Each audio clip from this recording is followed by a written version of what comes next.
Welcome back. This segment is on understanding ISO. And this tutorial is brought to you by Creative Online School. This segment is going to be on ISO. So what is ISO? It's one of the three pillars of the exposure triangle that we've already talked about. It's basically equivalent to what film speed was if you've ever shot film. It's how sensitive our sensor is to light, and typically ISO in cameras today range from ISO 100 to 6400 or more. Where is your ISO located? Well, if you have a view on the back of your camera, you might see it like the visual on the left. And if you have a view from the top of your camera, it might look like the visual on the right. You can locate it in your menu on some cameras. Other cameras, you might have an ISO button on top of your camera or on the back of your camera.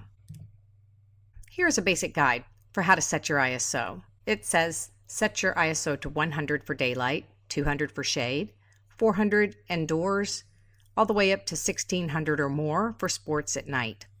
Although it's a great guide, rather than memorizing that, you'll want to get an understanding that as you're getting into a darker situation, you're going to be raising your ISO number. Here's a visual of my dog in a room with a porch facing a window. Set at ISO 100, you just see the bridge of his nose and specular highlight in his eye. As I raise that ISO to 200, you see you get a bit more light. 400, a bit more. 800. And finally 1600, you see that he comes into even more light. So with this visual we can see just by raising our ISO number in our camera, we're getting more light as we do so. So remember in the beginning when I told you that we're going to talk about these three pillars of the exposure triangle. Every one of them lets light in, but they also have a consequence every time we let light in. So what are the consequences of raising light with ISO? Higher ISOs are going to yield more grain or noise in your image. You see these visuals here from ISO 100 to 6400, and as we're getting up into the higher ISO numbers, you're starting to see grain or noise, you may have heard it called. It's basically flex and modeling in your image and is ultimately a degradation of quality. So our goal is to always use the lowest ISO number that we possibly can for quality. Not that we're always going to be able to, but we want to stay at the lowest number that we can.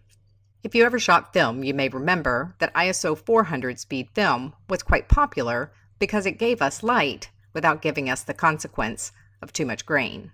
And be mindful that you might not see the grain on the back of your camera when you're viewing your images after taking them. You're really not going to notice it until you upload it into your computer and can see it larger, or when you go to print it. So what are some situations where you're going to have to use higher ISOs? That's going to be in churches, or in this situation at a wedding reception at the end of the evening with very low light. Indoors, where it can be dramatically darker inside than it is outside. And especially sports that are done at a dim gym, or even football. Although the football field may be well lit with lights, it's still rather dim. When we double our ISO, we're literally doubling the light. You can see here from ISO 400, we doubled the light at ISO 800.